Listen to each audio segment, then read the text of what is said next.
hay mucho detalle, pero espero que se aprendan todo, que les den nociones generales, cosas que después, a medida que vaya pasando el curso, que vayan pasando las distintas patologías, puedan volver a interpretar. No de detalle, les va a preguntar detalle la regla, no se preocupen. Seguimos con el mismo cuadro. La vez pasada yo mostré solamente las dos partes del izquierdo, ahora vamos a enfocar solamente la parte de la derecha. Y la parte de la derecha se llama el infierno. Esta clase es un infierno. Solamente el infierno.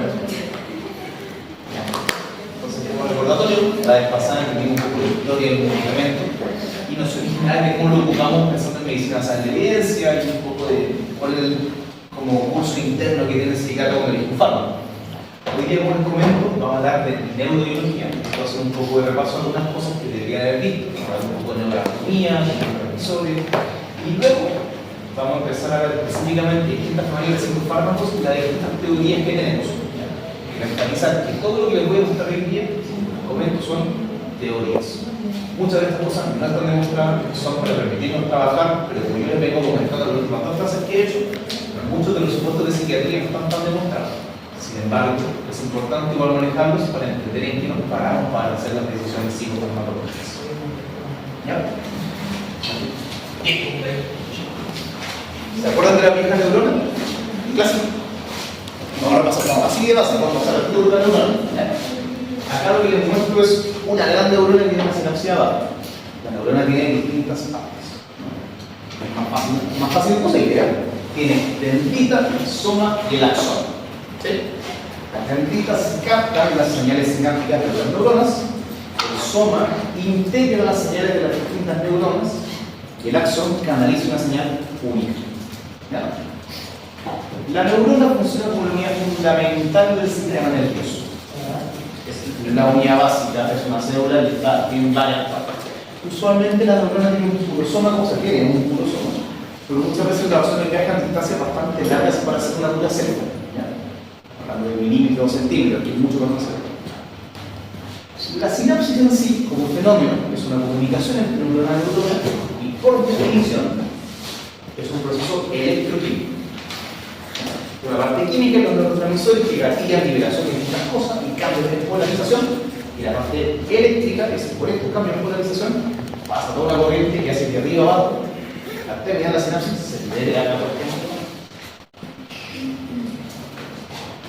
Ahora, las neuronas, lo que uno ve es que una misma neurona va a tener receptores para distintos neurotransmisores. O sea, una neurona recibe neuronas y sinapsis serotoninérgicas, noradrenérgicas, glutamatérgicas, GABAérgicas, muchas en fin, no lo mismo. Pero una neurona, a pesar de que puede tener varios receptores, tiene un único neurotransmisor de liberación. Me explico. Si yo tengo una neurona serotoninérgica, eso quiere decir que la neurona, en su propia sinapsis, cuando libera neurotransmisor, va a liberar serotonina. Pero va a tener receptores de varios neurotransmisores. Tanto de serotonina, como de noradrenalina, como glutamina, es como un tamaño, el primer concepto claro, una neurona tiene muchos receptores, pero libera solo un neurotransmisor. Esa recepción neuronal. Entonces está un único como resultado. Así hablamos de neuronas serotoninérgicas, de neuronas GABAérgicas, porque es el principal neurotransmisor que libera. Y además, esta misma neurona serotoninérgica, como libera uno solo neurotransmisor, serotonina, u otro seguro de tipo de ejemplo, va a tener funciones ligadas a ese neurotransmisor. ¿Ya? Ahora, la neurotransmisión en sí y la sinapsis no es solamente una comunicación para, por ejemplo, mover el brazo, como clásicamente se ve, que nos queda la muscular y la tricolina, sino también en el cerebro, el desarrollo más complejo y las partes más complejas.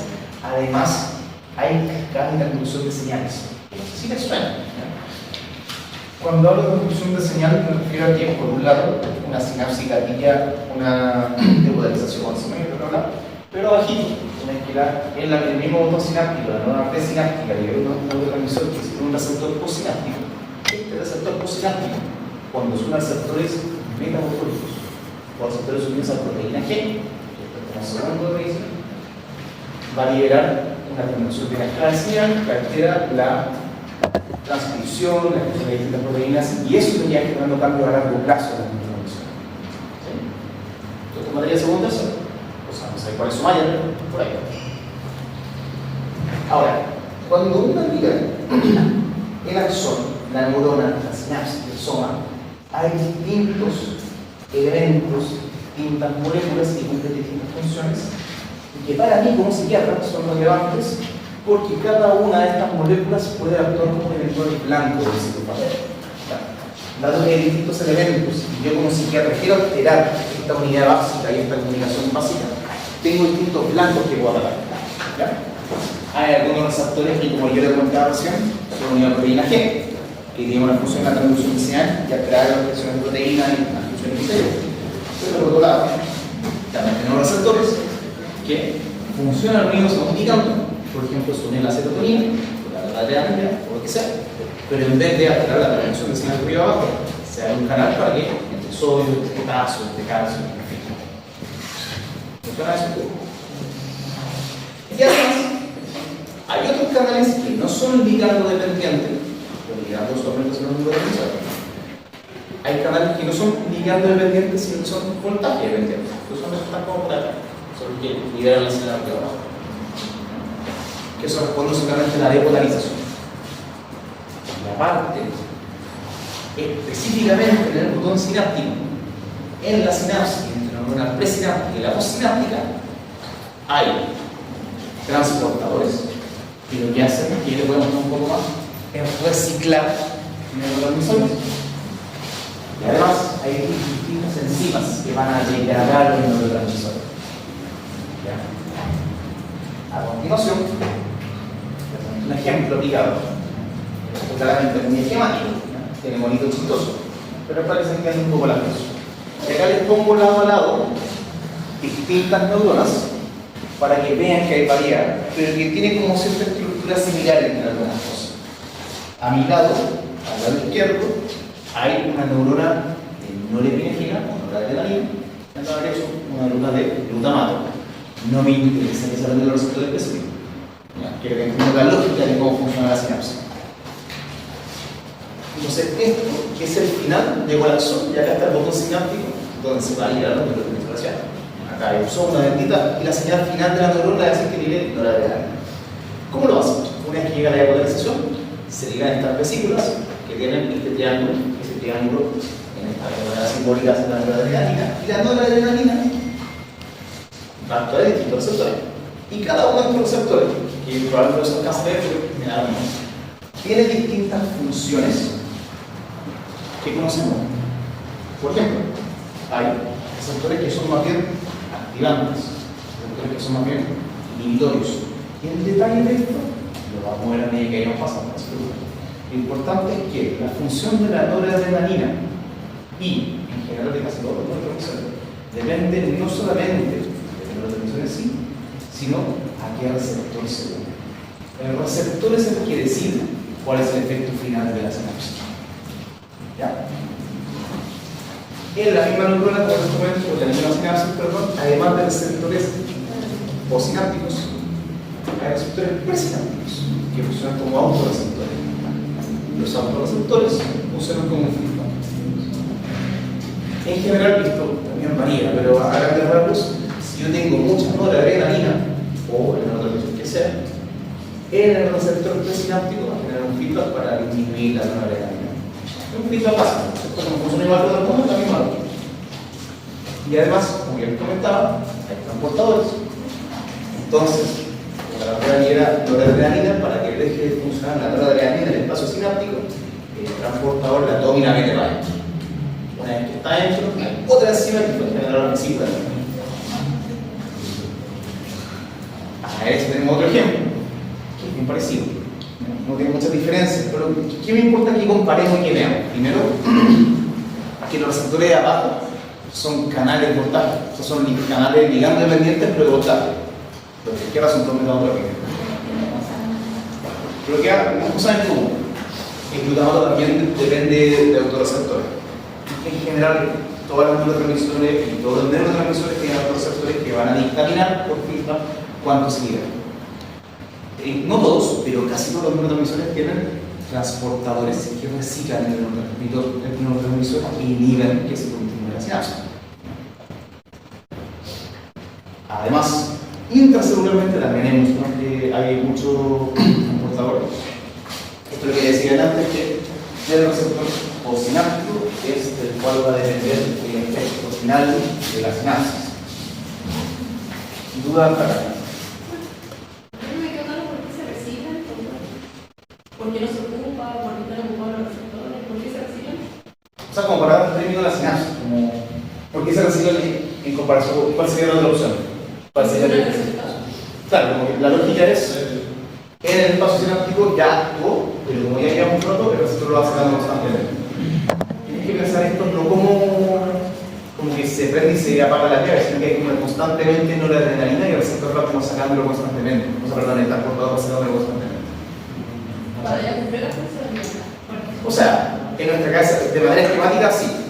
En la práctica no está así, pero básicamente eso. Es como para dar término a la sinapsis, ¿no? Porque es esa opción o destruir la molécula. Y como destruir la molécula es un poco caro, a la neurona, es una evolutiva, vayan a preguntarle a Darwin por qué, por ese tema económico reciclarlo o la cosa.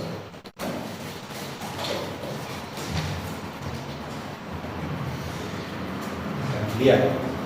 Fíjense que no quiero una estrella negra, no quiero que se metan esto de memoria. Ya. Había pensado hasta tirar lenta y que se tenía que poner de memoria, pero no lo ven. Esto es, pero un resumen reduccionista terrible. Si alguien viera esto, me crucificaría por pecador, es mucho más complejo. Pero quiero que veamos así como a grandes rasgos que los distintos neurotransmisores, a pesar de que yo les comentaba hace poco, que su efecto final depende del receptor postsináptico, sabemos que a grandes rasgos las distintas vías tienen ciertas funciones que están asociadas. ¿Ya? Si usted me tapa la diapositiva, me apuntan con el dictador, bien, yo les dicte todo esto, no se lo puedo decir. Tengo algunas nociones, obvio que sí, probablemente sé más que ustedes, espero, pero yo no me acepto, ¿no? Pero sí les voy como algunas pistas y algunas cosas que yo tengo en mi cabeza para aprenderme más o menos, así como tener algunas nociones de qué hace cada neurotransmisor. La serotonina, hablábamos delante de la sesión pasada, yo le hice como pisar el palito al principio de que la serotonina tenía algo que ver con la depresión. Parece que sí, parece que tiene que ver algo con la regulación del sueño, o también tiene, con la regulación del ánimo, o también tiene que ver con los ciclos de energía, también tiene el sistema reticular activante, ¿se acuerdan de eso? No sé qué preguntar aquí. Pero también tiene que ver con el apetito. Y además hemos visto que tiene que ver con las náuseas y la materia gástrica. ¿Les suena el ondansetron? ¿Qué es el ondansetron? ¿Cómo funciona?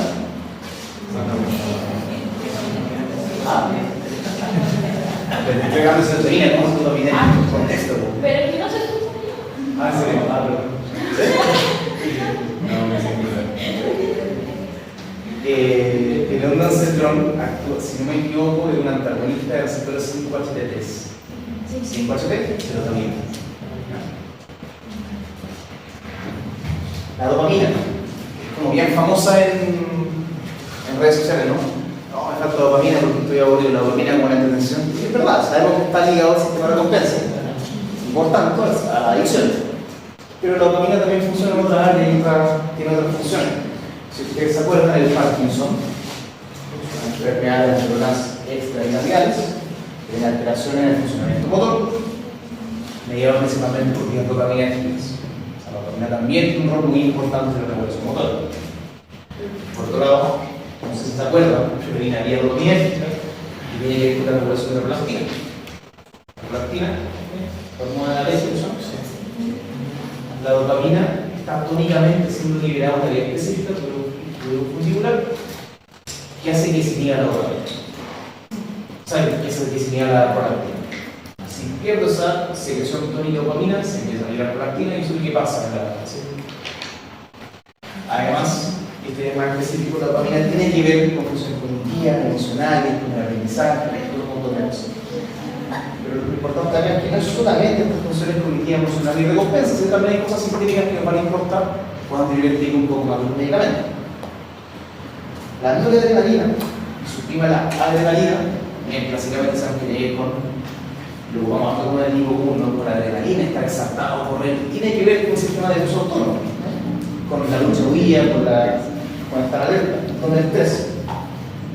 también tiene que ver con la inflamación, cuando no se hace minería, hay irrigación local, la adrenalina que tiene que ver con esa parte. La histamina es famosa por las alergias.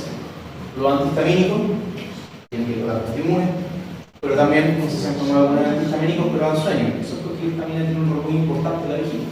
Si yo bloqueo la histamina, me da sueño.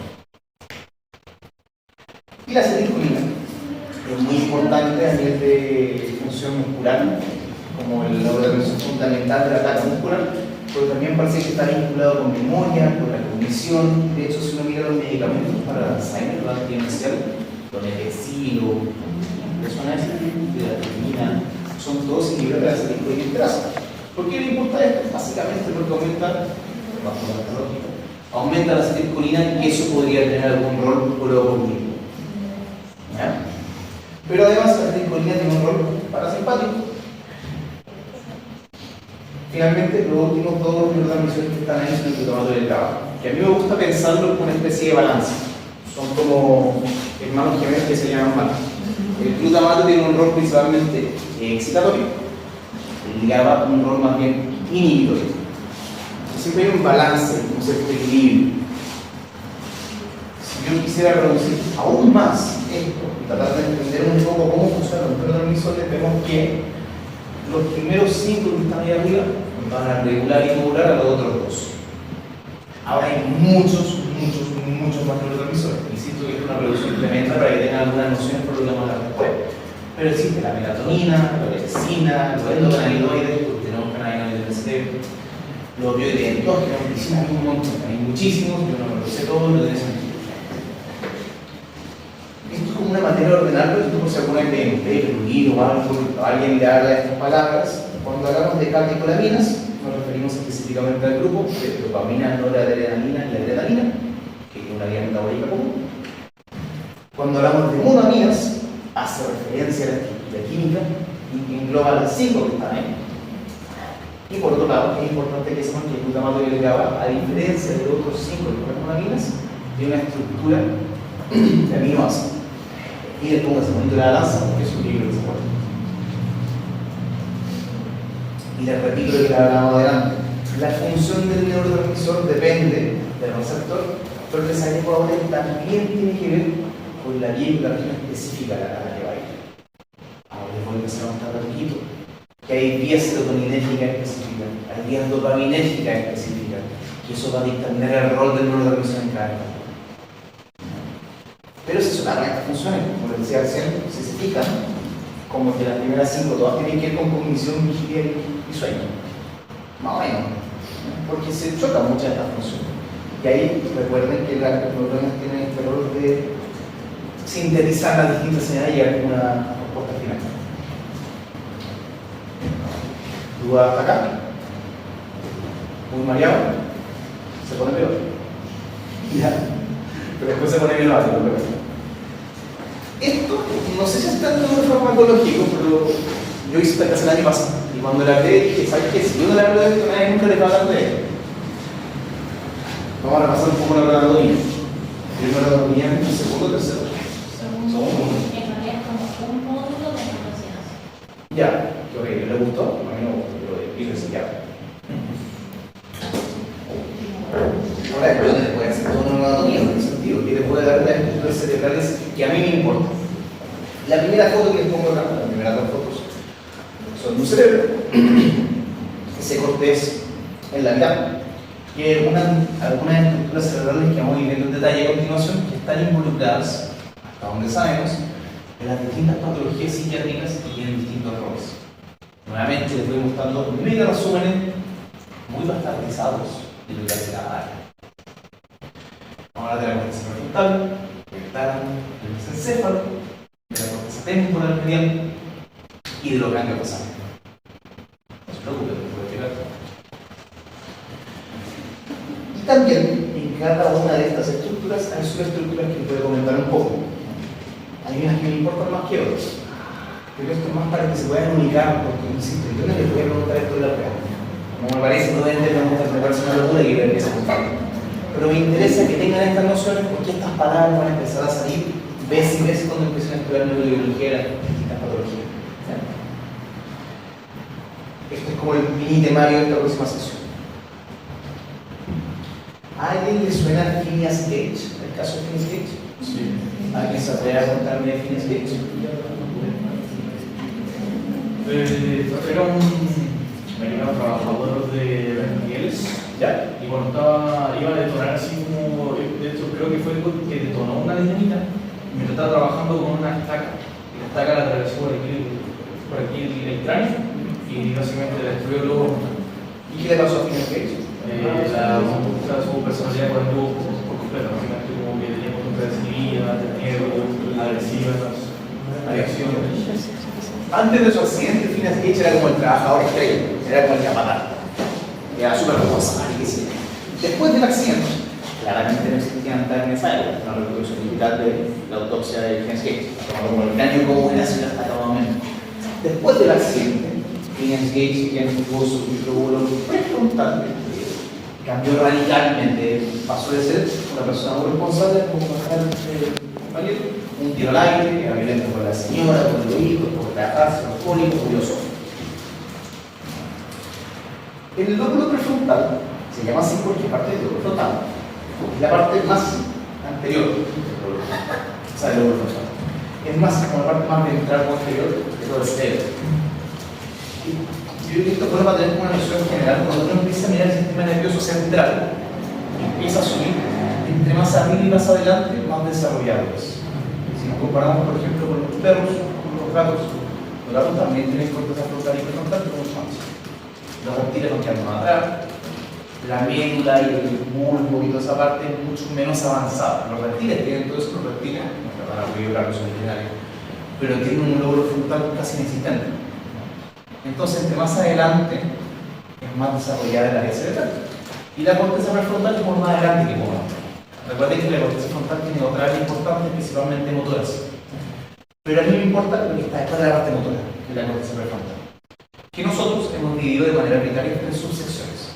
Pero a grandes rasgos, teniendo en mente que la corteza prefrontal es la más avanzada, uno podría entender, bajo esta filosofía evolutiva, que tiene funciones muy complejas que otras especies no tienen. Tienen que ver con la parte emocional y cognitiva y está subdividida en estas áreas. La parte más dorsolateral, dorso quiere decir más atrás, lateral, no sé, recuerden que anatomía, medial, lateral. La parte más dorsolateral de la corteza prefrontal tiene más que ver con la parte cognitiva, de planificación y la función ejecutiva y la memoria de trabajo. Pequeño repaso. ¿Alguien sabe lo que son las funciones ejecutivas? ¿Qué suena? Bien. Casi exactamente eso, pero yo te pondré un cierto. Cuando yo miro las funciones cognitivas, hay varias. Una de ellas son las funciones ejecutivas, que son la capacidad de organizarse y planificarse para realizar una tarea. Por ejemplo, para cocinar hay que tener muchas funciones ejecutivas. El poder leer unas instrucciones, una receta, cortar los ingredientes, prepararlo, calentar la olla, qué sé yo, eso requiere mucha planificación. Que para una persona sana puede ser muy fácil, pero para personas con dificultades ejecutivas pues es muy complicado. La corteza prefrontal medial, en cambio, tiene una función mucho más emocional, pero no de la sensación de las emociones, que es una estructura que aguanta el trabajo, sino más bien el procesamiento de la emoción, que es la regulación emocional. Tiene mucha comunicación con la amígdala. La amígdala, como tal vez le suena, tiene mucho que ver con las emociones. La corteza prefrontal le pega lo que estate quieto a la amígdala, para que se porte bien. Y la corteza prefrontal, van a ver menos por ahí, pero tiene que ver más con asignar valores, tomar decisiones en cuanto a qué me hace bien, qué me hace mal, y tiene mucho que ver con la recompensa y el condicionamiento. Yo creo que acá estamos hablando de áreas cerebrales. Si lo tratamos de integrar con el concepto de distintos neurotransmisores, vamos a ver que estas áreas cerebrales tienen muchas neuronas glutamatérgicas y GABAérgicas, pero reciben eferencias de neuronas serotoninérgicas y dopaminérgicas que vienen de otras áreas del cerebro y regulan cómo funciona la corteza prefrontal. Ahora, en cada una de estas áreas, por sus distintas funciones, tiene conexiones con otras áreas del cerebro. Todo está altamente hiperconectado. Pero a grandes rasgos, si quieren así como resumen, tiene que ver con condiciones y emociones. Y me quedo con eso, eso es lo que me importa que te diga. El tálamo en sí como que no es tan como un área de como mucha actividad, o sea, tiene mucha actividad pero porque funciona como un área de relevo. En el tálamo pasan un montón de conexiones. Entonces en el tálamo en sí no se procesan muchas cosas, pero muchas conexiones, por ejemplo, entre la amígdala y la corteza frontal que les contaba adelante, pasan por el tálamo. O entre la corteza y otra parte de la corteza, pasan por el tálamo. Tiene un montón de núcleos. Yo no me sé esos núcleos, no se preocupe. Se lo pongo porque se veía bonito en la diapositiva, pero me da lo mismo lo que yo quiero. ¿Ya? Funciona como esta estación de relevo sináptico. Es importante la buena patología. Eventualmente, como tenga la clase de trastorno obsesivo compulsivo, por todo, el tálamo tiene un rol importante, una vía específica. Ahora, cuando vemos el lóbulo temporal, si no mira el cerebro, para atrás, no sé si se ve, vamos con un número. Sí, ¿vemos? No. Esta parte que está en azul, es esta misma que está acá, pero como que abrimos el cerebro y hicimos así, pero no con una tapa. Eso es lo que es el lóbulo frontal. Esto lo manda la cesura central. El lóbulo temporal está acá abajo, es como la área temporal. El lóbulo parietal está como acá arriba. Hacia adentro, como que se solapa el lóbulo. El occipital está acá. A mí el occipital, como si queda el occipital, me importa poco, ¿no? Parietal me importa algo para la tenencia, en tanto me importa mucho la frontal y el temporal. El temporal tiene muchas áreas.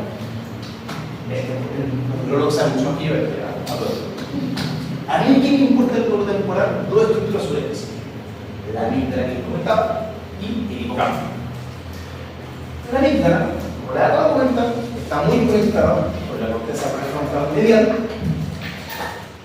y tiene que ver con la emocionalidad y con la alerta. Si yo le hice una resonancia, una resonancia funcional cuando estuvieran con mucho susto, mucha ansiedad antes de la prueba de psiquiatría, probablemente su idea estaría muy disparada. No sé por qué, porque la prueba se fácil. Tiene que ver con la cognición social. El hipocampo tiene que ver con la memoria, básicamente. Si ustedes ven pacientes con Alzheimer y hacen una resonancia un paciente con Alzheimer avanzado, inicia, bien avanzado, que todavía está muy perdido el caballero de la señora, el hipocampo está completamente degenerado. Hay una atrofia del hipocampo. El hipocampo tiene un rol de almacenar memoria de todo eso. Como les comentaba, como la amígdala tiene este rol respecto a las emociones, tiene muchas conexiones con la corteza prefrontal, pero también el mismo hipocampo, porque las memorias tienen emociones asociadas. Y también pasa por el tálamo, por los ganglios de la base, porque los ganglios de la base están en la recompensa. Tiene que ver el encéfalo, porque es mucha neurona y ya no se llama memoria. Pero realmente es súper importante. Amígdala, emociones, hipocampo, memoria. Y fácil, fácil. El troncoencéfalo tiene mucha estructura, pero a mí me van a importar algunos núcleos específicos. El troncoencéfalo, como les comentaba, siguiendo esta lógica evolutiva, es mucho más básico.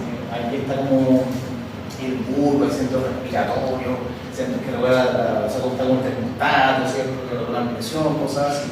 Pero además, vemos que hay unos núcleos muy específicos de dónde salen neuronas, como unas líneas giras. Específicamente, esto no van a poder ser cloneados por ahí, pero existen algunos núcleos específicos que se llaman el núcleo de Santa Rafa, el núcleo secundus, y la área que central. Cada una de estas áreas es donde inician están los somas de neuronas serotoninérgicas, noradrenérgicas y dopaminérgicas respectivamente. Cuando uno empieza a leer un libro de psiquiatría, todo específicamente de neurobiología, de repente van a leer, que les voy a mostrar hoy, algo que se llama, por ejemplo, la vía mesocortical. Cuando yo hablo de vía mesocortical, me refiero a una vía neuronal específica que parte del mesoencéfalo, y que termina en la corteza, mesocortical. O mesolímbica, por ejemplo. Les voy a mostrar esa vía más adelante cuando hablemos de eso un poco más real. Pero lo que me importa que sepan ahora es que el mesoencéfalo tiene estos núcleos específicos, de donde salen estas neuronas que tienen un rol y siguen bien por todo el cerebro regulando la otra. Y finalmente, cuando uno mira los ganglios de la base, similar miramos la imagen, la primera, con el cerebro abierto no alcanzan a estar porque son más laterales, que se corte la mediana. Hay un montón de ganglios de la base, pero como yo soy sicario, no me importa mucho nuestro cerebro, me importa solamente el núcleo accumbens. Todo el resto de los ganglios de la base tienen más que ver con la regulación motor. Pregunto a un neurólogo si quieren saber, que no lo preguntan. Específicamente, los ganglios basales se ven todo eso. Yo voy a mirar el estriado y dentro del estriado me interesa el estriado ventral, donde está el núcleo accumbens. El núcleo accumbens, famosamente, está muy asociado a la recompensa, parece que también a la segunda participación. Si uno empieza a mirar nuevamente, esto es una figura para que se haga una idea, porque está todo hiper mega interconectado. Acá podemos ver que pasa el tálamo, en condiciones donde la amígdala pasa por el tálamo y el tálamo pasa por la corteza prefrontal. Así funcionan todas las vías. Todo lo que yo les voy a presentar a continuación cuando hablemos de fármacos específicos se toman estas vías como un hipotético, como que fuera un milquín, cosas así mega interconectadas. Creo que tengan que ser fundamentales para que todo lo que hago a continuación tenga sentido. Según yo, en mi humilde opinión, creo que adelante menos eso. Esa es la parte más seca, pero ahora va a ser un poquito más claro. Pues sacando como lo más medular de lo que más me importa para la comprensión del resto de la clase. Los psicofármacos actúan en muchas áreas distintas, muchos blancos distintos en la sinapsis, pero principalmente donde más actúan, que les voy mostrando, son los canales, los receptores y los transportadores. Ahí les voy a mostrar algunos fármacos como ejemplo para que entiendan a qué me refiero con detalle. Hay un montón de neurotransmisores, con la función final depende del receptor y del área de acción, más que el neurotransmisor en sí. Y como mega resumen, el glutamato tiene un rol más bien activador y el GABA tiene un rol más bien inhibitorio. Por ejemplo, el alcohol, GABAérgico y datotino.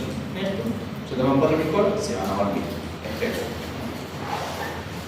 Y si uno empieza a mirar los otros neurotransmisores, la serotonina tiene que ver y que le puede múltiples funciones, son tantas que no tiene sentido reducir, pero ánimo, visión de todo. La noradrenalina tiene que ver mucho con la ansiedad y con la alerta, y la dopamina mucho con la recompensa, pero esto es mucho más común. Y si yo tuviera que resumir las principales estructuras cerebrales,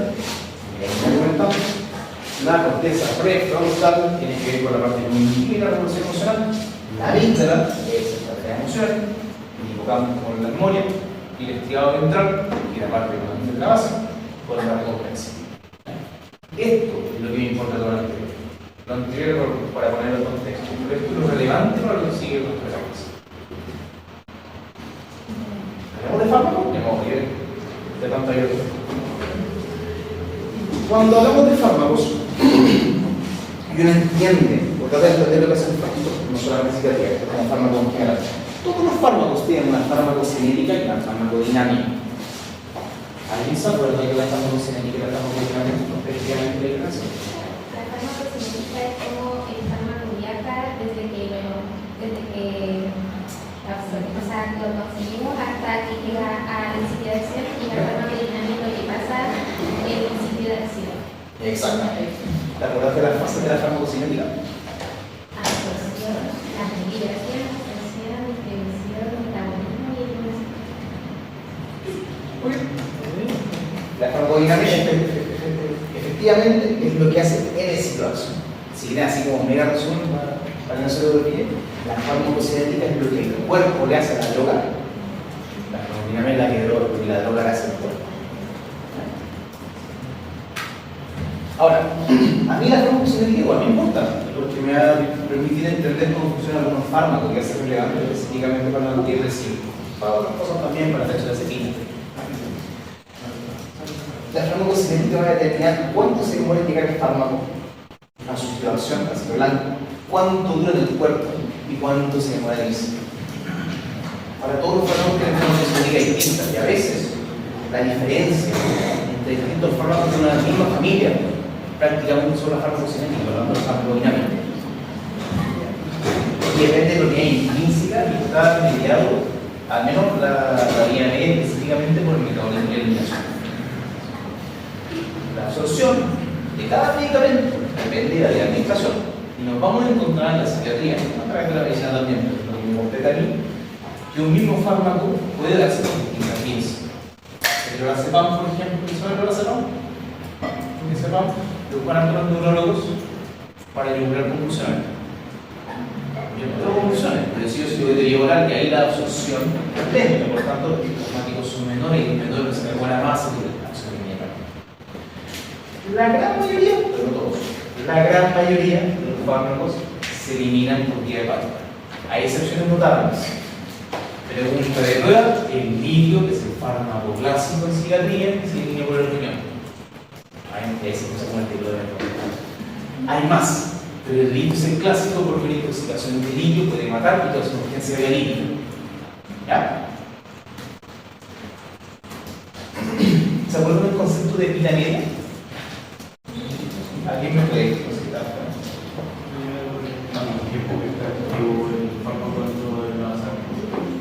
Más o menos no, exactamente. Va por ahí, pero tiene una definición un poco más específica.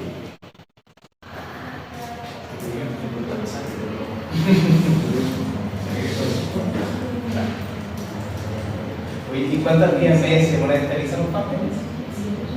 5 básicamente. Y eso es como independiente de los fármacos, es una función matemática que yo no tampoco sé cómo se llega, pero básicamente con 5 días media tengo que fármacos se mantienen depende principalmente del metabolismo y la eliminación. En realidad, yo creo que el es suficientemente bueno lo que estamos tratando. En promedio, más o menos cuando dura el proceso. Ahora, para mí como psiquiatra es mucho más interesante la farmacodinámica. Para mí. La farmacocinética es como en cuanto se demora en llegar a esta acción, pero al final lo que vamos a hablar más un día es de la farmacodinámica. ¿Ya? La farmacocinética es importante cuando estamos comparando fármacos de una misma familia, pero para lo que queremos ver hoy día, lo que hoy para acá, esto es como el brazo. La farmacodinámica, como comentaba la compañera, es lo que va a determinar el efecto clínico del fármaco. A qué receptor se va a unir, qué función va a tener el fármaco. Y a la vez, por la farmacodinámica, podemos entenderlo en el efecto adverso, por la reacción adversa a un medicamento o fármaco. La farmacodinámica, entonces, de un fármaco, para la redundancia, depende de múltiples receptores de los cuales va a actuar el fármaco. O dicho de otra manera, un fármaco no tiene un solo receptor. Frecuentemente, un fármaco actúa en distintos receptores. Igual complica la cosa. Es raro, pero es raro encontrar fármacos que actúen solamente en un receptor. Después, cuando veamos más adelante, si yo empiezo a comparar los antidepresivos, tienen diferencia porque tienen un receptor en común en el que actúan, pero tienen diferencia mucho de los receptores y ahí nos va a permitir entender qué efecto clínico específico va a tener. Recordando la clase anterior, eso es cuando hablamos de síntoma blanco y de la parte neurológica, a eso hacía referencia. ¿Qué suena eso a esa razón? Por la memoria por la razón, lo vamos a pasar. Además, vemos que en los casos donde hay fármacos que actúan sobre distintos receptores, la concentración del fármaco también determina qué receptores específicamente se van a reclutar. Es bien dinámico. El ejemplo clásico que les voy a dar, que les voy a volver a comentar después, es la quetiapina. Probablemente alguien no levante la mano, no se lo digo. Pero probablemente alguien de acá puede hacer que haya tomado quetiapina por distintos motivos. La quetiapina puede servir para esquizofrenia, pero entonces tiene como 600 miligramos más.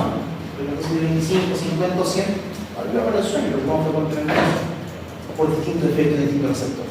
En dosis más altas recluta más receptores que no están reclutados en dosis más bajas. Si yo aumento la dosis de un fármaco, puede ser que aumente el efecto clínico hasta que se me sature el receptor. Después de cierta dosis del fármaco, no voy a reclutar más de ese receptor y lo único que voy a hacer probablemente va a ser agregar efectos adversos porque voy a reclutar los receptores que antes estaban reclutando. ¿Se entendió eso? Ese es el gráfico que está a la derecha. Cuando yo estoy usando fármacos, yo voy a buscar cierta concentración. En algunas ocasiones, claro, buscamos la concentración con toma de nivel sanguíneo, pero muchas veces es más como sabiendo más o menos que eso es recomendada para la gran mayoría de los fármacos no tomamos a nivel plasmático. Por la lógica de la dosis de un fármaco es llegar a ese como umbral donde tiene el efecto clínico que yo estoy buscando sin pasarme a tener efecto adverso innecesario. Pero sabiendo que igual voy a tener efecto adverso en la primera ronda. La gran mayoría de los psicofármacos tienen efecto adverso. Hay gente que no se rega ninguno, pero por ejemplo, vemos que hay muchos psicofármacos con efecto adverso. bajo esta lógica, cuando yo estoy pensando en encontrar este umbral terapéutico de concentración, la lógica para mí va a ser dar la menor dosis efectiva posible. Entre menos dosis, si yo estoy cumpliendo mi función, mejor. No tiene sentido dar más dosis si no tiene un efecto clínico. Yo sé que es como obvio decirlo, pero es importante que lo entiendan porque realmente no podemos encontrar aumentando dosis sin tanta lógica. Y finalmente, la diferencia entre efecto adverso no pasa en la dosis.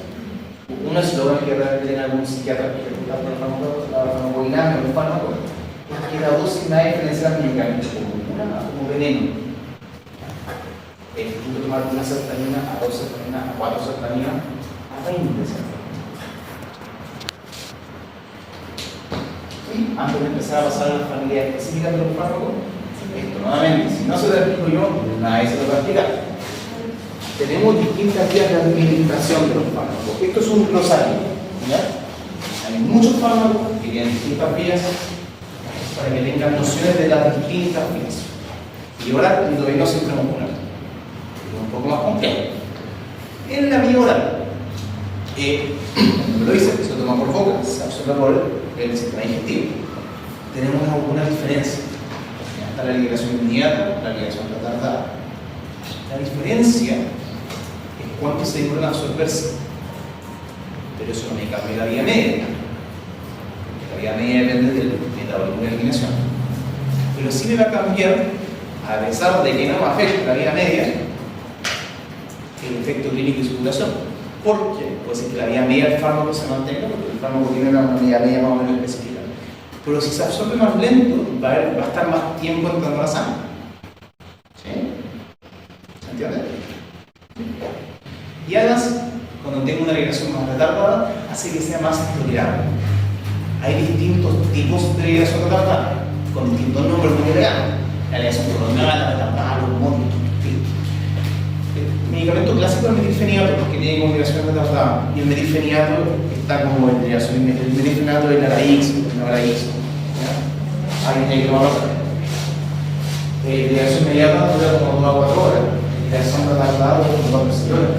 La liberación osmótica, que es un progresante retardada, dura como sería 8 horas.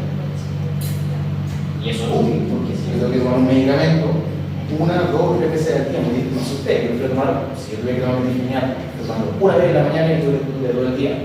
Había que tomarlo 3 veces al día, y por solamente 2 horas la liberación inmediata. Ahora, hay otra vía oral, o hay otra formulación oral, la mucodispersable. La mucodispersable lo único que dice es que se va a disolver en la boca, nada más. Mucodispersable no es lo mismo que sublingual. Entonces ustedes me van a preguntar, pero doctor, ¿qué hiciste entonces? Es más práctico. Es más práctico porque, por ejemplo, si ustedes tienen un ataque de pánico y tienen que tomarse pan, pero no andan con su botella de agua, se miran el mucodispersable, se lo dan a la boca, se lo pueden tomar así, sin necesidad de botella de agua. Útil. O también de repente algunos medicamentos como la lanzapina, que lo ocupamos para pacientes psicóticos afectados, y de hecho en esa mucodispersable es más fácil su administración. Y como les digo, no es lo mismo que la vía sublingual. La vía sublingual sí es una vía distinta. La vía sublingual, como lo dice, se pone debajo de la lengua y se salta la circulación portal. ¿Se acuerdan de eso? Entonces, en teoría, como que tiene un efecto más rápido que la vía oral porque se salta toda la parte anterior. Pero en práctica, no es así, no tanto más. Se supone que la vía sublingual es comparable a la vía endovenosa. Y acá sí tiene sentido, por ejemplo, que una sepan cuando dicen que es sublingual. Entonces, ustedes cuando vean medicamentos, recuerden, un dispersable es distinto sublingual. Los clásicos no van. La vía endovenosa es solamente una, la vía endovenosa. Y en teoría, es bien inmediata. Porque yo lo pongo y llevo listo. Entonces, yo tengo que traer el acero, pero tengo que esperar todo lo demás. Yo, como en general, no sabes si que hospitalario y por esta día, claro que sí. Pero en general, yo en la práctica no entiendo porque no trabajo ambulatorio, no debo hacer. No debo hacer hospitalario. Pero tiene sentido en esa parte donde tengo que medicamentos de acción rápida, principalmente la agitación. O paciente con mucha ansiedad que se va a estar hacia ahora ya, recuerden eso ya se viene dentro de más. Y la vía intramuscular, la clase que tiene son 2.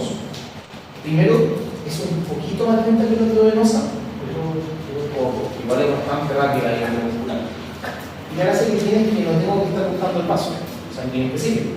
Si tengo un paciente que está muy enojado y que me quiere pegar, mucho más fácil que el músculo está buscando la vía venosa, por eso vamos a repetir muscular. Y lo otro que existe, que es muy interesante y muy útil para nosotros como psiquiatras, es que existen medicamentos de depósito. Acá tienen que pensar, por ejemplo, como los anticonceptivos, como el PET, ¿sí? Que uno pone durante mucho tiempo.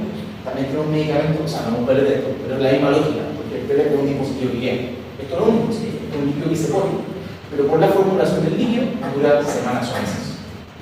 ¿Eso por qué me sirve? Pues si tengo pacientes mañosos me gusta tomar los medicamentos, pero cuando no se toman los medicamentos que te dan a la mano, tiene como rol más práctico. Si yo comparo la eficacia, no la efectividad, hay una diferencia. Si yo comparo la eficacia entre un antipsicótico bioral y un inyectable de depósito, es la mínima. Pero eficacia es como en el mundo real, la efectividad es la que en el mundo real. La efectividad del depósito usualmente es mayor que la bioral porque favorece la reacción. Porque yo lo sigo una vez al mes, se pincha y si no va, me van a avisar de la farmacia que no se pincha. Bien. Ahora sí podemos pasar a los farmacológicos. ¿Estás muy mareado? Igual que mareado. Ahora vamos a ver familia específica, vamos a ver la hipótesis que nos van a explicar. Vamos a tomar nuestros conceptos. Y además, les voy a dar algunas perlas específicas para que vayan teniendo en mente a medida que vayan viendo la patología. Porque en las próximas clases, cuando vean enfermedades, no sé si van a ser tanto hincapié en los casos. Yo creo que tienen esto como una especie de glosario, un pedido para la dieta. Entonces, ¿cómo clasificamos los psicofármacos? Por tradición, y esto recuerda la clase anterior, por tradición lo hemos agrupado un poco por el efecto clínico y la patología a la que responde. Yo le hablaba, por ejemplo, de la clorpromacina como el primer antipsicótico. Perfecto, esos son los antipsicóticos, que tienen algunas cosas en común, pero también pueden ser bien distintos. Tenemos los antidepresivos, que son para depresión, pero bien distintos entre sí, tienen algunas cosas en común. Tenemos ansiolíticos y hipnóticos, y esas tres son las familias que vamos a ver hoy día. Estabilizador del ánimo sin manejo de especialidad, estimulante no alcanzo. Y esta podría ir guardando, es malo lo contrario que vamos a guardar. Ahora, si se fijan, está como esta principal indicación de cada uno. Pero, muchas que sirven para la patología. El antidepresivo ya sirve para la depresión, pero para el trastorno ansioso, para el estrés postraumático, para el trastorno obsesivo compulsivo, para el trastorno de atracón, para la bulimia nerviosa. En ocasiones, con pinza de repente, los podemos para la bipolaridad. Los antidepresivos, no sé qué son los antidepresivos. Así se llama la familia, pero le hace un montón de patología. ¿BN qué es? ¿Dónde? BN. Bulimia nerviosa. O bulimia, como la llamamos. Los antipsicóticos es lo mismo. Estaba pensado específicamente para esquizofrenia en un inicio, pero los antipsicóticos, como la pequeña quetiapina, que son antipsicóticos, se ocupan de la depresión. Tienen un rol en el trastorno ansioso, sirven para la agitación y la bipolaridad, el equilibrio. Lo que está destacado en amarillo, lo que tienen que saber manejar es la depresión primaria. Por eso está marcado. Y los ansiolíticos, bueno, a la ansiedad y insomnio, pero también sirven un montón para la depresión, a pesar de que el paciente es ansioso. Ahora, como les digo, esta clasificación es súper arbitraria, súper arbitraria. Es más que nada por cómo se fueron desarrollando las distintas patologías. Pero en verdad, si uno empieza a mirar la estructura química, o sea, la estructura de farmacología, son muy distintos a veces, muy distintos. Salvo tal vez las benzodiazepinas, que son todas medias parecidas, y las anfetaminas, que también son todas medias parecidas. Son todos bien distintos los fármacos. Por ejemplo, el estabilizador del ánimo, que le habla del litio, que es lo más con bipolaridad, muy frecuente, muy bueno, muy barato, es un asalto. O sea, es un buen carbonato de litio, pero especialmente tratado de periódica con una cuestión pegada. Y no tiene nada que ver principalmente con la ciudad de un antipilante. Pero está en la familia, por una cuestión práctica. Y si uno empieza a mirar el mecanismo, nuevamente, esto es como más o menos el elemento en común que me permite agrupar los distintos fármacos. Pero los fármacos en sí son muy distintos entre ellos. Los antidepresivos a grandes rasgos, que recordando un poco la clase pasada, los antidepresivos aumentan la actividad monoaminética. Dopamina, sertralina, serotonina, noradrenalina, dopamina. Los antidepresivos como tienen un rol aumentando eso. Los antipsicóticos, como familia, lo que tienen en común, en general, es que bloquean el efecto dopaminérgico. Tienen un receptor específico de dopamina. y no da sustituto hipnótico, esto sí es más común en historia del estudio, todos tienen efecto en GABA. Recordando que GABA es un inhibitorio, un agonismo GABA lo que hace que la gente le dé sueño o se apague. Entremos entonces a la antidepresiva. Este probablemente es la familia de fármacos con la que más tienen que manejarse, la que más tienen que saber ocupar. Bien, hay muchas familias de fármacos dentro de la antidepresiva y lo más frecuente lo que nos ocupamos son los inhibidores de la recaptura selectiva de serotonina, o ISRS. Y en general lo que hacen es que aumentan la disponibilidad de dopamina, o sea, de monaminas, y lo más frecuente es que sea de serotonina, pero puede ser otra cosa. Tiene distintas actividades, no solamente aumentando la serotonina, sino también actúan en distintos receptores. Receptores transportadores, en receptores metabotrópicos, y ahí va a depender un poco del factor. Cuando yo ocupo un antidepresivo específicamente para depresión, en general el efecto clínico se demora como 2 a 4 semanas. Ya si alguien empieza a tomar sertralina, fluoxetina, paroxetina o el medicamento que sea, y usted lo ve al día siguiente, no le ha cambiado nada.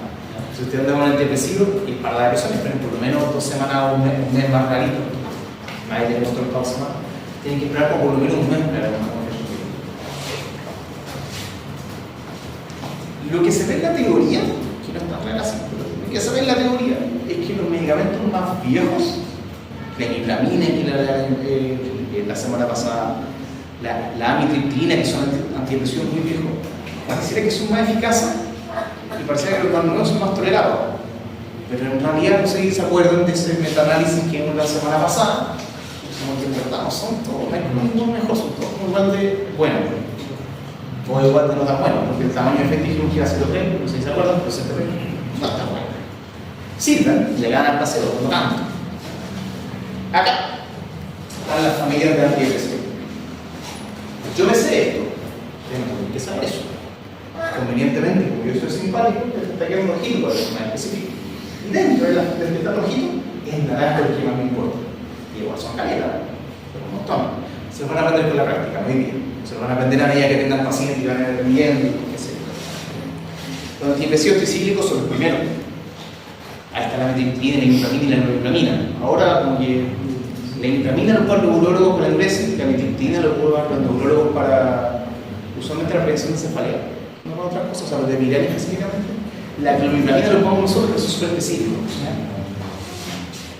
Inhibidores de la MAO, o MAO.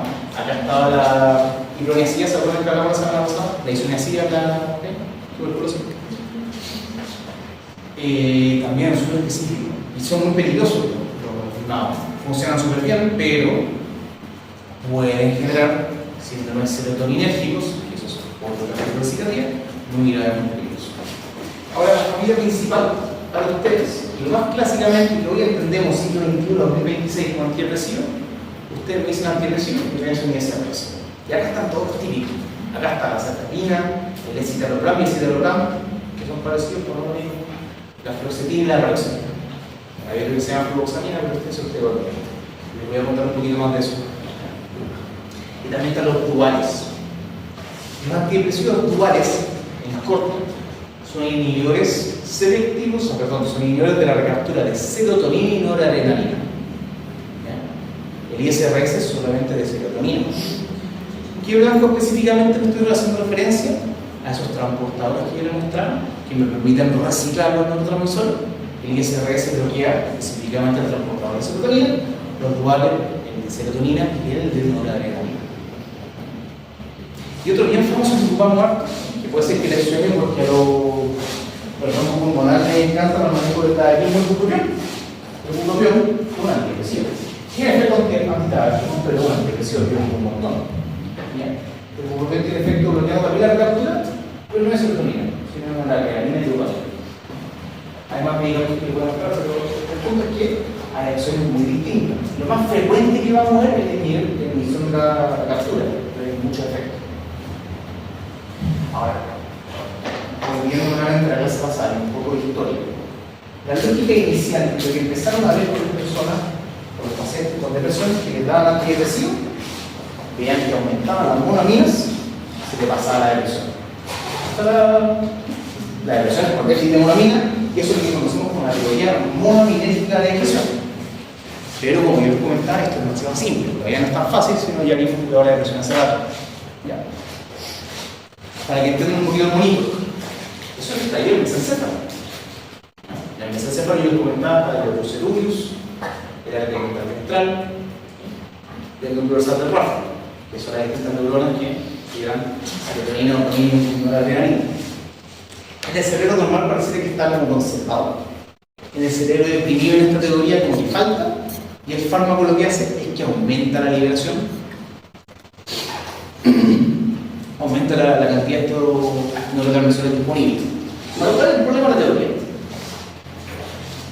Mentira, antes de los problemas, algunas cosas que lo apoyan. Por un lado, los antidepresivos clásicos aumentan la monoamina.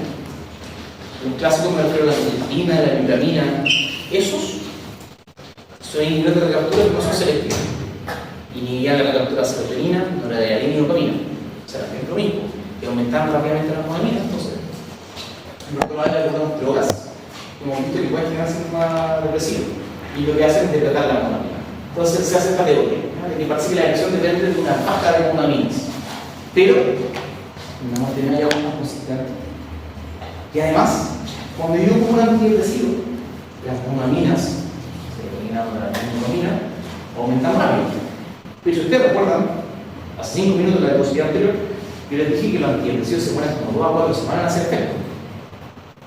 Entonces, como que ya no me alcanza a explicar solamente por qué aumenta la monoamina, porque si la monoamina aumenta inmediatamente y sigo deprimido hasta por lo menos 2 a 4 semanas, como me puede hacer sobrepeso. Entonces, ¿qué se teoriza?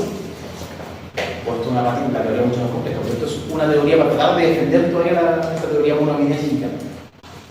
Es que el déficit de monoamina no es solamente lo que genera, sino que lo que genera la depresión, sino que el déficit crónico de monoamina genera un upregulation. ¿Entienden esa cosa de upregulation? Sí. ¿Quién me lo explica para los compañeros? ¿Alguien dijo sí por allá? No sé qué. No, perfecto compañero, no sé qué también está grabado. ¿Alguien sabe lo que es el upregulation? Cuando los receptores, cuando los receptores de una sustancia no han sido como expuestos a ese sustrato, ya empiezan a producir cada vez más receptores para poder captar ¿Y cuál es, exactamente, cuál es la lógica de hacer eso? Que las concentraciones menores puedan captarse como lo más posible. Bueno, hacer como, con muchas comillas, que sea más sensible. Y como que, según esta teoría, el upregulation había que estuviera más sensible esta parte de monoamina y por tanto se genera la depresión por eso. Y eso permite explicar un poco el desfase de inicio y efecto, porque lo que harían, bajo la lógica, sería no solamente aumentar las monoaminas, sino que generar un downregulation. Esa es como una hipótesis monoaminérgica. Pero seguimos con ella como consistente. ¿Será que el efecto y la teoría real de la depresión está más arriba abajo? Yo creo que sí. Ahora, esto es como una lógica que es reduccionista y, como le digo, las cosas no son complejas. Esto es un paper del 2019 que trata de integrar distintas áreas que pueden explicar cómo se da la depresión. Yo le voy a hacer una depresión, así que yo le voy a explicar esto después. Lo importante que quiero que se quede en el día es que la pura teoría monoaminérgica de depresión es demasiado reduccionista y no me alcanza a explicarlo con esto de cuadro. Es mucho más complejo que solamente de neurotransmisores no me bajo. Pero recuerden, los antidepresivos existen, no tengo ninguna duda de eso. Entonces tal vez la teoría se me queda corta, pero existen, sí, y yo voy a seguir jugando igual. Sabemos que no hay una causa única o hay universal de la depresión. No entendí eso del upregulation, que se hace que sea más sensible, entonces ¿por qué genera depresión? Porque faltan las monoaminas, porque basalmente en esta lógica pero según la teoría monoaminérgica, si yo no tengo monoaminas y yo aumento mi cantidad de receptores, pero sigo sin tener monoaminas, no estoy captando nada y soy más sensible. Pero oye, eso es reduccionista. Esto lo desestimamos hace como 40 años. Esto se lo muestro porque como que así como que nos explicamos por un tiempo los antidepresivos, es como pregunta clásica, pero no está así. Me interesa mucho más que sepa la farmacodinámica específica de los fármacos pero algunas cosas más prácticas. Ahora, si aplicamos esto, qué bueno que preguntaste, porque acá les voy a explicar un poquito más cómo funciona el antidepresivo en teoría. ¿Cuál es la lógica del relato de este problema? Entonces, si ustedes miran, el primer monito que está a la izquierda, esta neurona, la deprimida, ¿qué ven? Por un lado, hay baja serotonina. La serotonina son esas cositas amarillas, ¿verdad? Esas como cuadrados por círculo amarillos. Hay poca serotonina. Hay poca señal por tanto. Tenemos como agente clave acá el CERT. El CERT es el transportador de serotonina que recicla la serotonina. En el nivel selectivo de la recaptura de serotonina bloquea esa receptor. Entonces, cuando yo le doy un ISRS al paciente que está deprimido, al bloquear este receptor, va a pasar que va a aumentar la cantidad de serotonina disponible en ambos lados, en el espacio sináptico, pero también en las dendritas, en los autorreceptores de la misma neurona. ¿Cuál es la lógica de esto? Pasa que estos autorreceptores, como tienen un rol de feedback, si yo aumento la cantidad de serotonina en un inicio, como tiene un rol de autorregulación para bajar la cantidad de serotonina, entonces si pasan varios semanas, el exceso de serotonina a nivel presináptico, como hay mucha serotonina dando vueltas, como down regulation, se baja el feedback negativo tónico, que eventualmente, si se fijan, el día de la derecha, pasa por algunas semanas, hay más rayitos porque está aumentando la secreción de serotonina arriba abajo. ¿Es esto relevante? Más o menos. Esta es la lógica de cómo funciona la antidepresiva. Yo les sugiero que lo van a leer con calma. Es difícil que si me siguen a mí escuchándome, entiendan, aprendan y se memoricen lo que les acabo de explicar. Pero yo pienso que en estos bonitos, esos, perdón, que están en inglés, pero esos subtítulos que están abajo, como que se entiende más o menos la lógica de ISRS. Y el efecto final, según las teorías, es que aumenta la serotonina disponible. Me parece que no es tan cierto. Esa es la lógica, pero parece que en verdad, como que no tan vigente, porque cuando empezamos a estudiar específicos, como que muchas otras cosas, por ejemplo, no sé si les suena el DNS, ese patrón neurológico cerebral. Parece que el ISRS también aumenta el DNS, la neuroplasticidad, y porque hace que la antidepresiva funcione por ahí.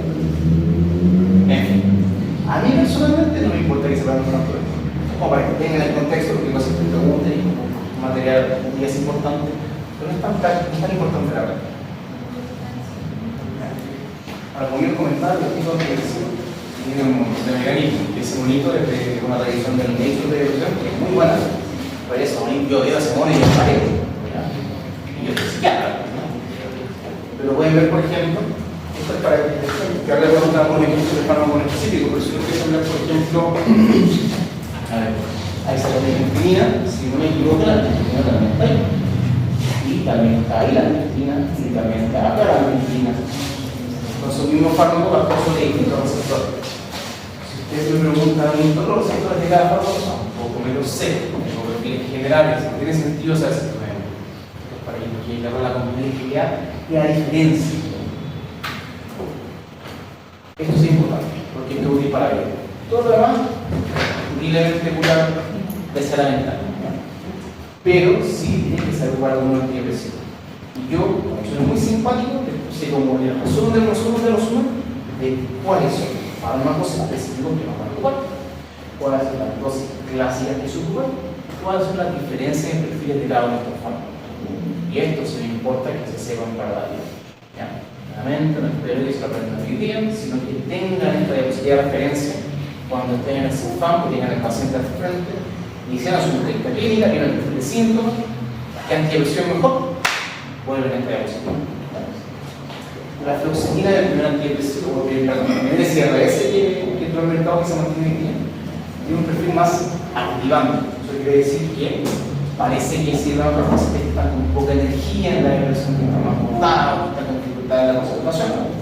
Además, interesantemente, la fluoxetina, por su efecto en el receptor 5-HT2C como antagonista, baja el apetito. Eso es relevante porque hay personas con depresión que tienen aumento de apetito. Pero también las personas que tienen bulimia, como la otra cosa, se pueden beneficiar de que si tienen dosis más altas porque hay venido el apetito. Entonces pasa con la depresión, mucho apetito, entonces la operación no diaria.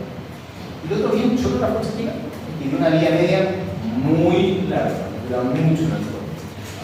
Más que fluoxetina sola, hay un laboratorio activo que se llama norfluoxetina. Esto no es una entonces dura como 2 semanas. ¿Por qué es importante? Porque también yo digamos en la clase de depresión, cuando alguien te continúa un antidepresivo de un día para otro, se siente como el forro. Porque tiene que ver mucho con el efecto adverso, puede aportar inmediatamente la cantidad de serotonina que tenía dando vuelta, porque lo que iba a hacer, y eso genera mucho efecto adverso. Pero si alguien toma fluoxetina y deja de tomar de un día para otro, tal vez no se siente tan mal, porque a pesar de que lo dejó de tomar, tiene como 2 semanas de fluoxetina dando vuelta. Por eso es importante. O sea, tiene un bajo riesgo de síndrome de continuación, que es bastante seguro y identificado. En general, esto aplica para todos los fármacos, todos los otros ISRS. Una pastilla es la dosis estándar. Eso que en el caso de la fluoxetina, las pastillas son de 20, la fluoxetina también son de 20, o sea, algunas son de 50, y si te lo damos son de 10. Una pastilla es la dosis mínima efectiva de toda la diabetes. ¿Cuánto es citalopram, doctor? El comprimido de citalopram. Bien. Si ustedes fijan en la diapositiva, donde sale citalopram, sale dosis del primer número. ¿Estoy simpático? Doctor, Dime. dijo que la fluoxetina no generaba síndrome de qué. Discontinuación. Clase de depresión, no te preocupes, yo voy a hacer esa clase. Ahí se le explico cómo está. La serotonina también tiene un efecto activante y la sertralina me encanta, como debería de los medicamentos clásicos, así como el médico general del paracetamol. El médico general del paracetamol, al psiquiatra de la sertralina. No se preocupen que no cayó tanto el que no se pierda, no se pierda el no me encanta ocupar sertralina, me encanta, la sertralina es súper buena, porque es buena, bonita, barata, súper segura, bien nutrida. Tiene un perfil activante al igual que la fluoxetina porque es un poco menos, no va tanto, que la fluoxetina no es activante. En algunos pacientes habrá los beneficios porque puede aumentar la ansiedad. La sertralina en cambio no tanto, como que es activante pero no da tanto ansiedad, porque parece que por ese efecto sigma, que es un misterio que nadie sabe cómo funciona, pero parece que por eso la sertralina tiene un perfil un poco más ansiolítico. No ansiolítico como las benzodiazepinas que tienen un efecto sino ansiolítico largo plazo. Problema clásico de la sertralina que tiene efecto adverso gastrointestinal. O sea, mucha gente que toma sertralina en los primeros días, después de la guatita, tiene diarrea, incluso no lo tolera lo suficiente y termina suspendiendo la sertralina. Eso es bastante malo. Pero si durante una reacción, la sertralina es expulsión. La paroxetina, en verdad, yo lo ocupo, pero para ustedes no está relevante porque se ve mal tolerado, tiene mucho efecto adverso sexual, entonces no se lo recomiendo tanto. Salvo sexual, hay casos de sí necesito. Pero que son unos medicamentos, pero no son medicamentos que un médico general tiene que guardar. El citalopram sí es más bueno.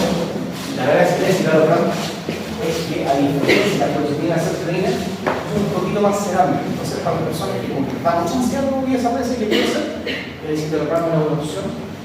Pasa también que si se fijan y comparan el único antagonismo, perdón, el único efecto clínico que tiene el citalopram es el centro, a diferencia de otros que la fluoxetina tiene 5-HT2C y el NET, la fluoxetina, el citalopram es como bien limpio. Entonces de repente tenemos unos mayores con mucha polifarmacia, el citalopram es muy bueno porque tiene un efecto bien claro y solamente eso. No, menos, la práctica no está así, pero en principio. También es seguro y entregado que puede ser que en algunas personas con un poquito aumento de peso, pero 2-3 kilos, si se subió 20 kilos, no es el citalopram. 1 o 2 kilos, no puede ser. Es citalopram. ¿Ustedes se acuerdan de química orgánica de primer año? ¿Se acuerdan de la mezcla arsénica y el enantiómero? ¿Te suena eso? ¿El sí, eso me acuerdo, pero no. Un enantiómero es la misma molécula que tiene distintas configuraciones espaciales. Tenemos aquí la alianza. R y el S. El citalopram es el enantiómero S del citalopram. Si yo miro el citalopram y lo divido, tengo el R citalopram y el ese citalopram. Ese citalopram,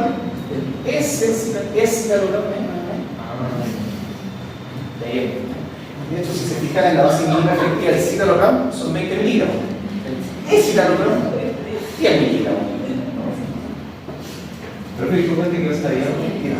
¿Estos medicamentos tienen algún cuidado especial? ¿O a qué hora les prefiero decir al paciente que se lo tome? Mira, en general lo como en la mañana. Todo lo mismo. General. Bueno, ¿qué tal? Y por eso esta casa es muy ambiciosa. Más que cuando, mira, en general, un riesgo teórico que pueden tener los USRS, que pueden ser el cumplir el sueño REM. Entonces, de repente no se recomienda tanto a la noche porque podrían alterar la estructura del sueño REM. Ahora, yo, la mitad, porque si tú, yo tengo un paciente, tengo más de un paciente que sale en la mañana súper apurado porque se quedó dormido y no se toma la pastilla. Entre que no se toma la pastilla, se toma en la noche, prefiero que se lo tome en la noche. Y puede ser que no le nada de sueño REM de 24. En general son medicamentos que duran casi todo el tiempo. Son bastante seguros y se pueden tomar bien. No hay como grandes contraindicaciones. Efectos adversos frecuentes, así como ya que podemos venir un internista, el SIDA. ¿Se puede ver el SIDA? ¿No? ¿Alguien sabe qué es el SIDA? SIDA de H. Pero decía SIDA de H, pero decía SIDA. Pero sí que antidepresivo o el psico. Cuando uno habla con un internista le da el psicofármaco. Específicamente se habla de antidepresivos, o sea, los antidepresivos son los que clásicamente dan ansiedad. Allá de eso, mira, efectos adversos frecuentes, y esto depende un poco del fármaco, pero gastrointestinal, área sexual, con baja de libido, la orgasmia, o mala eyaculación, o eyaculación tardía, boca seca, una persona le da un poco de marea, de mareo, se marea, pero únicamente. Pero entonces lo general es que se lo recomienden tomar con el desayuno. Sí, claro. Sí, pero si el paciente dice, doctor, ¿me lo puedo tomar un almuerzo? Y quiera que no tómalo todos los días. Esto no necesita ni tener un pastillo especial, no contraseñas nada. Ya veo que no, perfecto. Si lo son, estaría sorprendido. Hay otros fármacos, son un poquito más antidepresivos, no son ISRS, pero sí son de uso frecuente. ¿Ya? La venlafaxina, como yo les comentaba, no sé si se acuerdan, es un igual. La venlafaxina básicamente lo ocupamos porque en teoría, con 5 comillas, es más potente que el SRS. ¿Por qué es más potente? Porque bloquea 2 canales, no solamente uno. Teoría. Ahora fíjense ustedes, vamos a la diapositiva anterior. Miren la fluoxetina. Ahora miren la venlafaxina. Quiero que miren los rectángulos. Voy a mirar la fluoxetina. Voy a mirar la venlafaxina. Como que parece que la fluoxetina también es media dual. ¿Por qué la fluoxetina está en ISRS y no dual? Porque estamos en más de fluoxetina para tener el efecto dual. Pero, ¿por qué les comento esto? Para que vean que la diferencia es súper arbitraria. Es muy arbitraria. Para la venlafaxina, cuando uno habla como el dual, es como el clásico, uno lo piensa. Y teóricamente es más eficaz por eso que les comento. Pero cuando empezamos a hacer la RCT para compararlo, como que en algunos ganaba, pero después, y ahí volvemos al metaanálisis que mostré la clase pasada, son como igual, en realidad, entonces como teóricamente tiene sentido. Cuando hagamos la clase de elección lo puedo explicar un poco más, pero si un paciente no nos puede cumplir antidepresivo, la venlafaxina podría ser una buena segunda opción. Ahí hay que el algoritmo, pero la verdad es que la van a hacer. El problema de la venlafaxina no es tan entregado que el efecto adverso.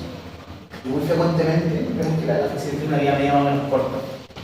Lo contrario a la fluoxetina. La fluoxetina tiene esta lógica de dura mucho en el cuerpo, entonces tiene poco riesgo de síndrome de continuación. La venlafaxina tiene un alto riesgo. El síndrome de continuación no es grave, no mata, pero sí es muy molestoso, porque tiene síndrome muy malo. Y si la venlafaxina tiene esto que yo les decía, la farmacodinámica es dosis dependiente. Para que la venlafaxina tenga este efecto dual, lo que se enseña usualmente es que la dosis mínima para el efecto dual es 150 miligramos. La dosis mínima efectiva es 75, porque 75 tiene un efecto como que se aparece. Lo bueno es que se aparece. Los otros que están acá, no lo crean para ustedes, no saben que existe. La duloxetina, ¿a quién le encanta la duloxetina? ¿Qué especialidad es el cuarto más que yo? Los dermatólogo para fibromialgia. Tiene un nicho de fluoxetina para fibromialgia, para los dolores crónicos.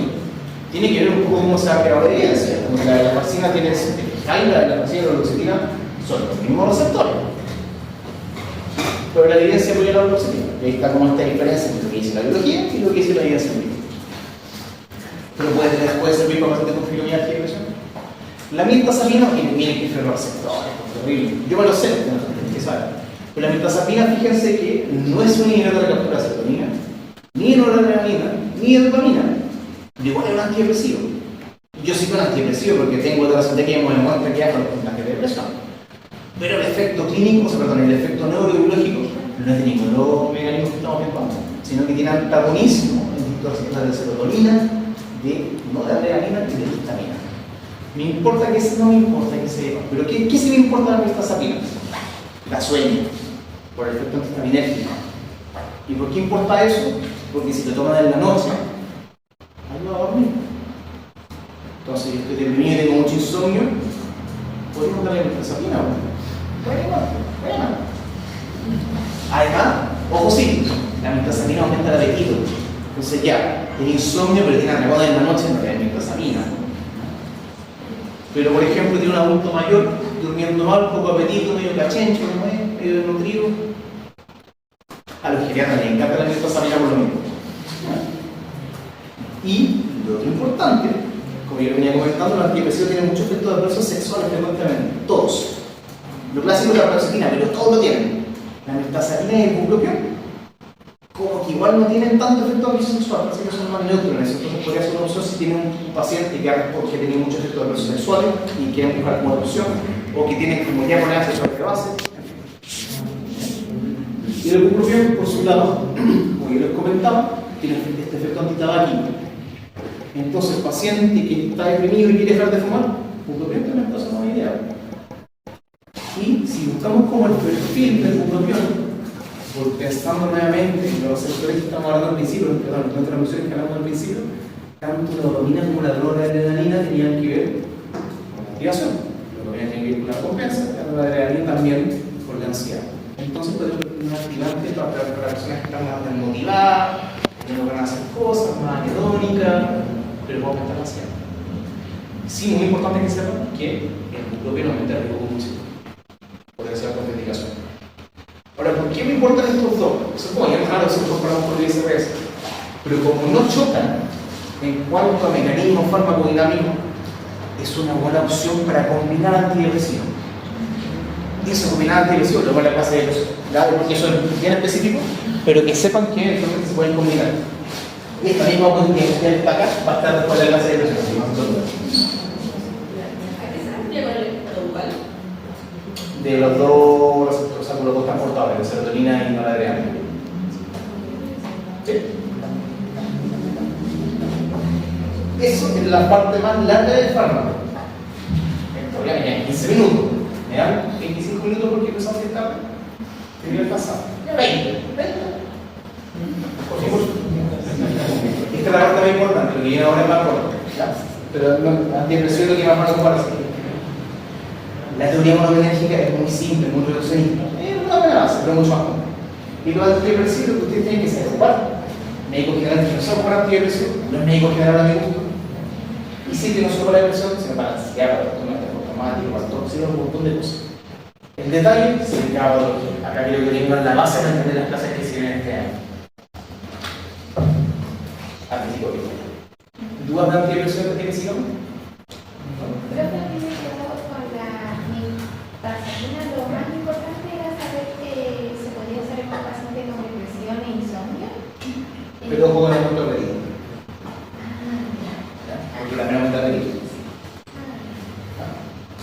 Esto igual, yo sé que todos igual medio viendo lo que te voy a decir, pero eso es como el arte de la psicofarmacología, conociendo el perfil de cada psicofármaco, el perfil de los pacientes y no eligen. ¿Por qué? Todos son igual de buenos en teoría, pero ya cambiando el perfil clínico de cada uno. Lo antisintético, en teoría, en su inicio, descubrimos que lo que hay en los receptores dopaminérgicos, que eso es lo que genera la psicosis. ¿Ya? Ojo Ojo que los antipsicóticos lo que los diferencia, entre otras cosas, es la potencia. Lo que ando, el receptor dopaminérgico de 2 es básicamente vinculado. Potencia no es lo mismo que efectividad bioquímica, potencia solamente que miligramaje o concentración de fármaco se requiere para un efecto clínico. Pero, por ejemplo, para que se entienda un poquito mejor, si yo comparo la loperidol y la clorpromacina, que es un antipsicótico, yo puedo dar perfectamente 25-50 miligramos de clorpromacina, que son equivalentes en potencia a 2, 4, 5 miligramos de loperidol, y la efectividad clínica con la misma. Entonces, el tema de potencia es una cuestión de dosis. Eso es lo que permite diferenciar con el fármaco. Pero además de actuar en el receptor antidopaminérgico, actúa en otros receptores. En el receptor muscarínico, el sistema antihistamínico, en los receptores histaminérgicos y en los receptores alfa-adrenérgicos. ¿Por qué es esto relevante? Porque, según cómo actúen los fármacos en estos distintos receptores, como actúan los antipsicóticos, tienen perfiles distintos entre sí. Y si ustedes tienen muy buena memoria, tienen memoria fotográfica, se acuerdan de la diapositiva donde se veía el efecto de cada uno de un neurotransmisor, los 4 tienen que ver con el estado de vigilia. Por tanto, si yo bloqueo los 4, voy a hacer la relación. Se generará una evolución de estos fármacos resultados. Ahora, si yo logro un bloqueo potente de 2 sin bloquear tanto los otros receptores, tal vez no le da tanto sueño, puedo tener efecto antipsicótico. Esto realmente específicamente psiquiatra no se puede. Ahora, yo le estoy hablando hasta acá solamente del antipsicótico típico o de primera generación o neuroléptico. Sí, clásico. Y ahí voy a empezar a diferenciarlo. Pero hay otros más nuevos que tienen algunas diferencias en el mecanismo. Yo les voy a mostrar aquí al final. Antes de que pasemos al mecanismo específico, quiero que veamos la dopaminérgica. Esta es la única diapo que retoma la neurología, esto es muy importante. Ya lo repasé sin decir que estamos hablando de esto. Miren, hay más de 4 que son las clásicas 4 vías dopaminérgicas específicas. A mí como psiquiatra, por defecto clínico, me importan principalmente 2. La mesolímbica y la mesocortical.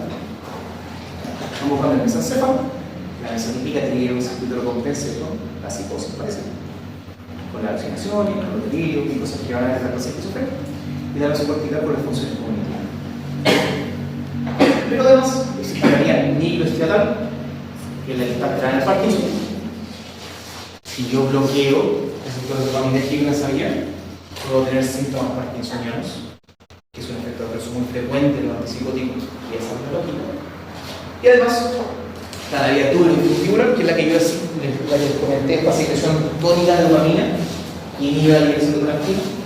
Si yo bloqueo la dopamina, dejo de bloquear la prolactina, la prolactina, y los pacientes que toman antipsicóticos pueden tener amenorrea, pueden tener prolactina de vuelta, pueden tener una TSH elevada, incluso pueden tener galactorrea. Terrible, imagínate estar dando leche y tomando un medicamento. ¿Qué es agradable? ¿Qué puede pasar?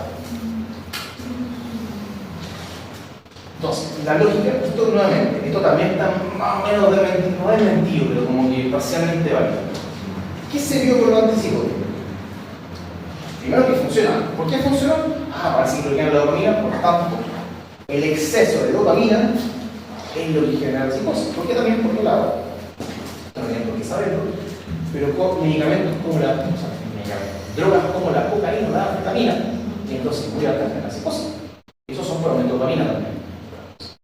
Entonces los científicos de los 50 dijeron, bloqueo de dopamina se da psicosis, el de dopamina da psicosis, por tanto, el exceso de dopamina igual a psicosis.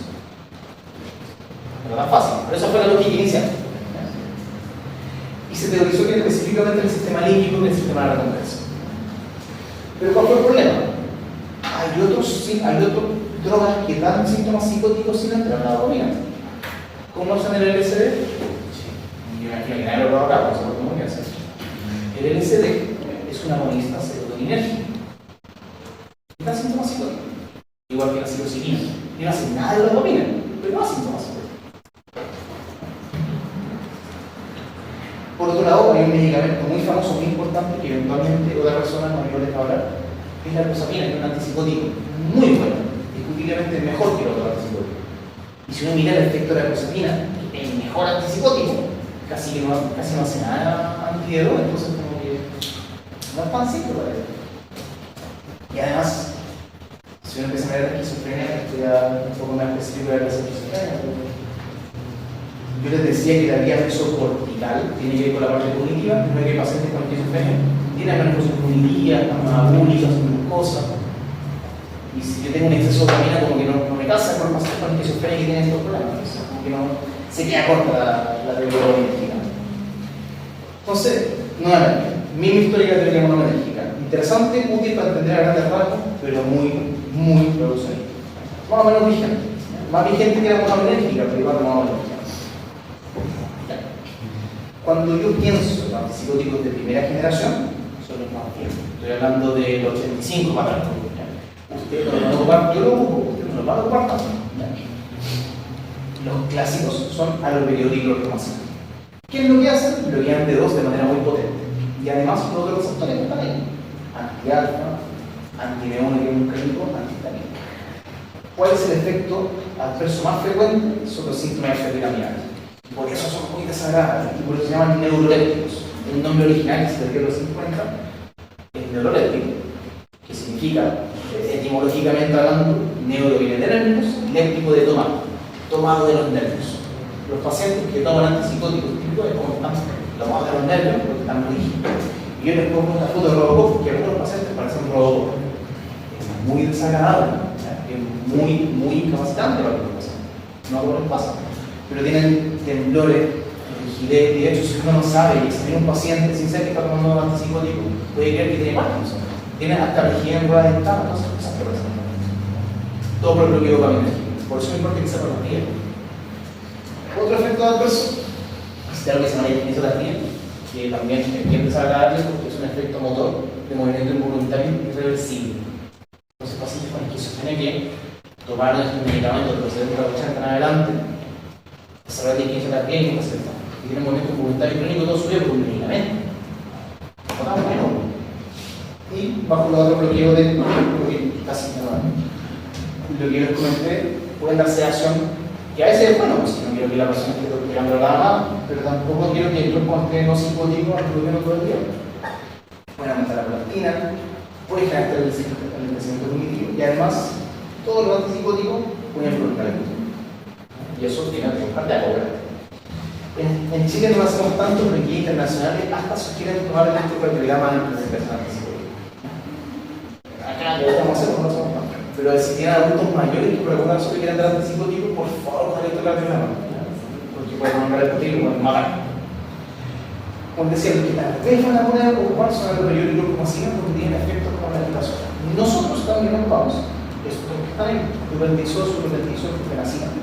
Nosotros tenemos, son medicamentos de depósito. Son baratos, como les decía, volviendo a la parte de la vía de administración, duran harto el cuerpo, entonces son bien prácticos para nosotros, para los pacientes que no se toman los medicamentos.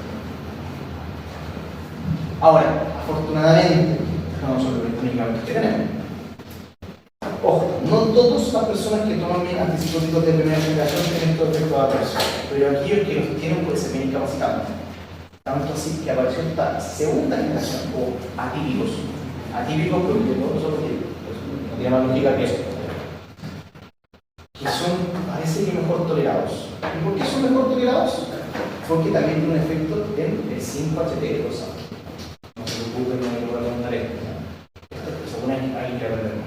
Pero parece que esa vía también tiene que ver con la psicosis. Es la misma vía que está afectada a la psilocibina, o sea que afecta a la psilocibina y el DCT. Entonces parece que bloquear esa vía ayuda a los síntomas de psicosis. Y si yo tengo el bloqueo de esta otra vía complementaria junto con el bloqueo de dopamina, puede ser que bloqueando esta vía complementaria no tengo que bloquear tanto dopamina y por tanto no tengo el efecto extrapiramidal. Así que parece que no tienen tanto efecto extrapiramidal como los típicos menos de lo que tienen. El problema es que generan más aumento de peso, aumento de apetito, síndrome metabólico. Los últimos de mí. Importante es que si tengo un paciente con esquizofrenia que toma antipsicóticos toda su vida y no tiene medicamento para alterar su hábitos de vida. Ya las personas con esquizofrenia tienen un poco de motivación, les gusta cosas ricas, son muchos, obviamente, estoy explicando. Entonces, es complicado el manejo, pero también por otro lado, y les comentaba la periodo de la litiaquina, su medicamentos son antipsicóticos de segunda generación, y para aumentar el peso, igual lo puedo resolver, entonces como que cuando yo le doy este medicamento al paciente, voy a ayudarle un montón para la incapacidad y son el deseo. Pero también aumento de peso, entonces igual que claro. Cosa a considerar. A mí me importa que manejen esos dos, pero el vitamina. Hay más, que no son manejo de medicina. ¿El médico general recomendable que Sí, de todo, absolutamente. Es parte del arsenal disponible del consultorio. Mismo igualito que la otra vez, acá está. O sea, mismo lo que por hasta la contromacina y lo que dio a la izquierda, que te viene replicando a la derecha. En honor al tiempo, no le voy a dar con primera generación, que no lo van a ocupar tanto, sepan que su coma más agitación. No lo van a ocupar tanto en la vida real. No importa más que maneje la quetiapina y la respiración. La quetiapina, como lo comenté antes, es el ejemplo clásico de este efecto como más dinámico según la dosis. Pero en dosis bajas sirve harto como hipnótico y eso es lo que ustedes van ocupando. Yo como psiquiatra lo ocupo en dosis más alto porque sirve para la regularidad, incluso algunos pacientes lo toman como antipsicótico, pero 600, 800, como 8 pastillas de ketamina al día. Casi nunca lo hago, no se puede. Y la risperidona, el menos se hace que la ketamina, igual un poco se antes, pero menos. Entonces de repente incluso lo pueden ocupar. Tiene un efecto antiheroide el 532A. Y la gracia que tiene, primero, está disponible por varios días, oral, inyectable y depósito. Sirve como antipsicótico, pero también para depresión, y sirve para manejo de síntomas ansiosos, sirve para angustia en pacientes con trastorno de personalidad, sirve para un montón de cosas muy buenas. Y genera aumento de peso, pero menos que la vitamina, menos que la risperidona. Así que es un buen medicamento para tener a mano que eventualmente van a tener que aprender a jugar. Estamos terminando. Ahora un cachito más, ¿verdad?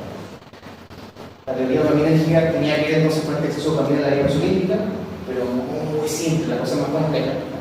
Y los antipsicóticos son de razón técnico general menos que los antidepresivos, pero tienen que ser manejados al menos esos 4 para agitación y para aumentación de depresión respectivamente en los casos más casos. ¿Quieren que hayamos terminado? Es lo último, últimas familias son los ansiolíticos y hipnóticos. Igual son distintos, pero los podemos ocupar porque ambos tienen una farmacodinámica específica similar, que es el efecto en canales de GABA. Recordando 30 diapositivas atrás, GABA tiene que ver con inhibición. Las benzodiazepinas son los típicos, y las benzodiazepinas la conocen. También probablemente alguien acá toma benzodiazepina. Por favor, no levanten la mano. Típicos, clonazepam, diazepam, clorazepam, diazepam, hay un montón. No lo ocupamos solo psiquiatras, también lo pueden traer especialidades. Pero psiquiatras principalmente. ¿Ya? Tienen distintos efectos que pueden ver. Y la gracia es un armador fino, y esto no sé si también lo hace este año, pero según yo le hace un paso de cómo uso la benzodiazepina que también es importante. Son muy útiles. Uy, que funciona bien, chiquillo. No sé si alguien ha tomado una vez, pero le da la mano, pero funciona bien. O sea, alguien que está ansioso le da la benzodiazepina, lo que le da ahora, pero como ahora, joya. Pico sabor. Igual es que funciona bien pegado. Pero igual que el pico sabor, si yo tengo un pico sabor todos los días por 2 meses, el pico sabor está ahí. O sea, no me voy a sentir mal. Entonces pueden generar dependencia. Son muy buenos a corto plazo, pero son muy buenos. Entonces hay que tenerle respeto, pero ocuparlo bien. Entonces, paciente que está empezando a deprimirse, o está con una depresión, ustedes dan el antidepresivo, pero como ustedes en esta casa, ustedes saben que el antidepresivo se demora como 2 a 4 semanas en actuar. Está súper ansioso, entonces le puede dejar denso 2 semanitas, para que se calme, hasta que haga efecto el antidepresivo, y luego se saca la denso y el antidepresivo ya está. Era la psicofarmacología. Además, aparte de la dependencia, ojo también con los adultos mayores, riesgo de demencia, riesgo de caída y aumenta el riesgo de demencia. No tanto, no como que aumenta así como 5 veces el riesgo relativo, que igual es, no sé, yo me acuerdo de un veteranista, 1, 4, 1, 6. ¿Qué fue eso? Porque te van a dar riesgo de demencia. Entonces. Y además, la abstinencia en personas que son dependientes de benzodiazepina es potencialmente letal. Si alguien es adicto a benzodiazepina, entonces considerado y deja de tomar benzodiazepina de un día para otro, se puede morir. Por eso, si ocupan benzodiazepina, está poquito posible. Breve, muy breve, muy breve, muy breve, lo prometo. Lo que hacen las benzodiazepinas, no, a diferencia de otros fármacos, no actúan directamente bloqueando o actuando en el receptor. Es el antagonista y el agonista. Este es como un agonista, pero más o menos agonista, un agonista alostérico. Eso quiere decir que la benzodiazepina, cuando se une al receptor, en sí no tiene el efecto clínico, pero hace que el receptor se haga más sensible a la hormona. ¿Esto lo voy a entender usted? No se preocupe. ¿Qué me importa a mí si que sea? La lógica es, los interpretados, como yo decía, tienen que ir por la inhibición. ¿Pero por qué tienen que ir por la inhibición? Porque hiperpolarizan, evitan la sinapsis. Clásicamente vemos que esto es muy importante, que las benzodiazepinas tienen 5 efectos típicos. Ansiolíticos, baja la ansiedad. Recuerden, paciente que está convulsionando en urgencia, ustedes ya no lo hace vamos, porque divulga la convulsión. Porque la benzodiazepina tiene un efecto anticonvulsivo. Además, relaja la musculatura. Hay varios que son hipnóticos y amnésicos. Y por eso, al anestesista que está acompañando al gastroenterólogo a hacer endoscopía, me encanta el midazolam. Súper potente. Funciona al tiro, hace que el paciente se relaje la musculatura, es más fácil de el endoscopio. No se acuerda, no se han visto endoscopio, por eso es agradable. Y aparte está medio sedado, pero no genera filiación respiratoria, entonces sigue respirando. Porque si yo doy mucho a benzodiazepina, como el mío relajante, igual puede iniciar la respiración y ahí se puede morir de un paro respiratorio. Por el uso de benzodiazepina. No está frecuente, puedo pasar. ¿Y cuál es la lógica? Recordando que el GABA tiene esta función inhibitoria, ¿qué teorizamos nosotros? Que la mitad de las personas que están muy ansiosas está disparando a borda, a distintos centros. Si yo le doy GABA, la mitad la deja disparar, la persona deja de estar ansiosa. Y si uno hace como las resonancias funcionales, o sea, la resonancia funcional, ve que efectivamente la benzodiazepina, la mitad la baja en su actividad. De la parte práctica. Las dos que a mí me interesa que manejen son el clonazepam y el lorazepam. Hay más, hay muchos más. Pero esta me interesa. Esto también es como la misma lógica para que tengan esta prueba. El clonazepam está disponible en Viola principalmente. Da sueño, pero no hay tanto sueño, entonces de repente si está con un paciente que está ansioso, pero tiene que ir a la universidad, tiene que trabajar, yo no me eso que si puede tener el día a día, porque no sería lo mismo. Tiene que pagar la dosis primero. Va a durar, entonces lo toma, va a aumentar el frío, va a bajar la ansiedad, pero igual después se mantiene una colita. Entonces ya, lo toma para un ataque de pánico, pero después tiene esta colita residual que igual hay que tomar todo el día para la ansiedad.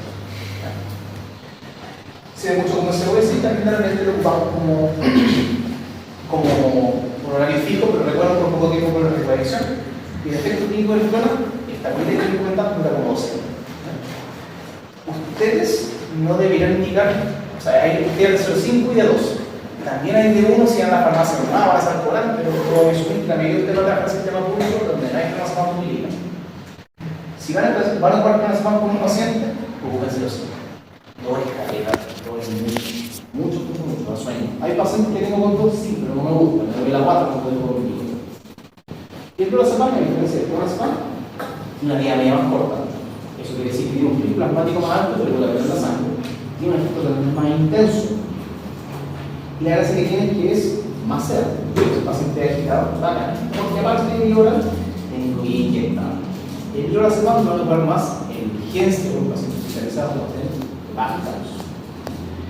Y la otra gracia del lorazepam, bien particular, esto es muy específico, pero puede ser que decirlo ganaría, el lorazepam se salta el primer paso hepático. O sea, relevante, porque si tiene un paciente con cirrosis y con falla hepática, mejor darle a alguien que cambie bien el hígado. Igual pasa por el hígado, porque son 2 pasos hepáticos. Eso salta el primero. Lo vamos a hacer de repente en explicación de alcohol. Porque como se salta el primer paso hepático, y yo voy a asumir que la persona que está alcohol tiene daño hepático, nos vamos a dar caso para evitar complicaciones de la abstinencia de alcohol. Eso es otra cosa. En general, cuando tiene una benzodiazepina, esta es una regla que aplica para todas las benzodiazepinas, a mayor potencia y menor vía media, más adictivo. Bajo esa lógica, el lorazepam es más adictivo que el clonazepam, pero los dos son adictivos. Y además, si es más potente y dura menos, si yo le dejo la benzodiazepina, es más probable que se ponga ansioso. ¿Ya? El lorazepam tiene un efecto clínico, la veo un poco más pototo, pero sacar el lorazepam es más difícil que sacar esto. ¿Qué me importa? Ocúpenlo, pero con respeto. Pero no lo ocupen. Siempre la sustancia es impresionante lo bueno que son. Pero como es como un pisco sour, tampoco le pueden dejar una caja de pisco sour a la señora. Profe, ahí cuando me ingresó los 2 miligramos de lorazepam, se refiere a que esa... ¿Cómo no entiendo? Ahí en la diapositiva, la ingresó los 2 miligramos de lorazepam, se refiere a que hice la presentación en APEX. Ah, no, ¿se me está negrita? Ajá. Sí. Perdón, sí me vas a hacer por tiempo, pero hay ampollas y comprimidos que ustedes van mantener en CEFAM son los comprimidos de 2 miligramos. En el hospital hay ampollas de 4 miligramos por 2 ml. Pero esta cosa que está ahí un poquito más frecuente. Y bueno, aprovechando el espacio, hay tablas de equivalencia de benzodiazepina. Estas son solamente 2, pero hay como 8, 10, depende del país. Acá tenemos a los 2 como 6 o 7 disponibles, pero en otros países hay 2 que están acá porque no de farmacéuticos. Ante la duda se tiene que hacer una conversión de benzodiazepina. Ya en el hospital le quieren dar clonazepam porque es más fácil de titular y el paciente más clonazepam en la casa. Vayan a matar la equivalencia, pero así como vuelve a bajar. 2 miligramos de droga son 1 de cloro. Esto, para que no tengan paranoia, ya yo no voy a preguntar la prueba de equivalencia de eso, se me corto un comino. Quiero que sepan que tengan esto de la reflexión. Funciona como en el sistema RAB, específicamente como aumentar los tiempos. Logra esta división aquí abajo, porque actualmente no logra, y eso hace que, principalmente, baje la alerta y el miedo, pero tiene todo el efecto en las menciones. Muy útiles, pero con los tiempos. Perdón. Igual empezamos tarde con ellos.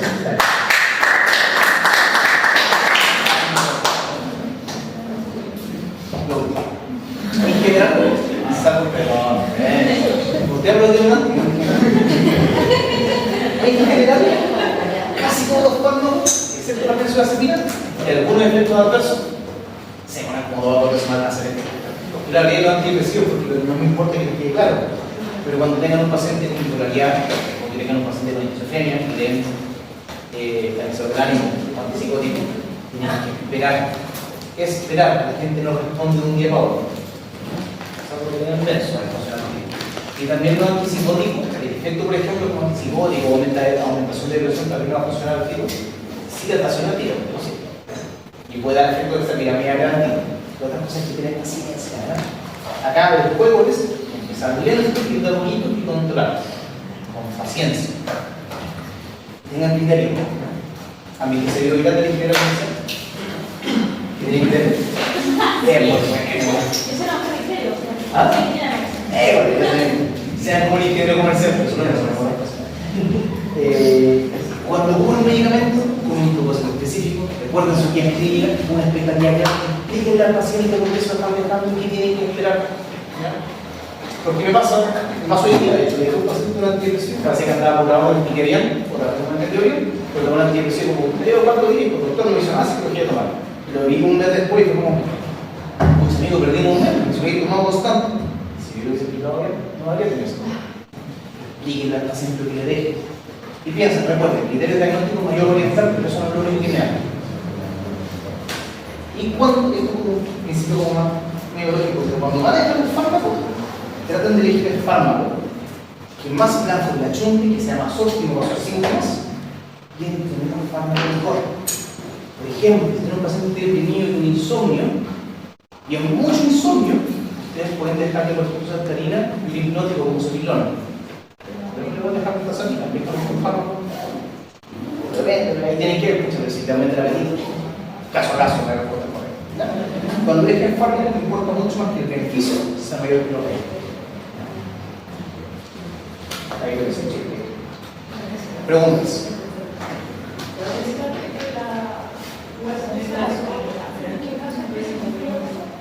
Mira, no puse la Sotilona acá porque ya son las 8:30, pero no son bien parecidas a las benzodiazepinas, pero no son iguales. Una familia que se llama drogas C. Pero en la práctica también funcionan los receptores GABAérgicos, tienen un perfil más sedante, más hipnótico, funcionan súper bien, pero aplica la misma lógica, no va a poder ser. Si tiene un paciente que tiene mucho insomnio, deja eso funcionar los primeros días hasta que se recupere su sueño, y la higiene del sueño, y que se lo quite porque pasa a eso. Ahora, tenemos un paciente que se queda pegado con su Sotilona, sí, y la guía porque tiene con la guía, que puede decir. También para ese Sotilona, eso tiene más, pero más preguntas.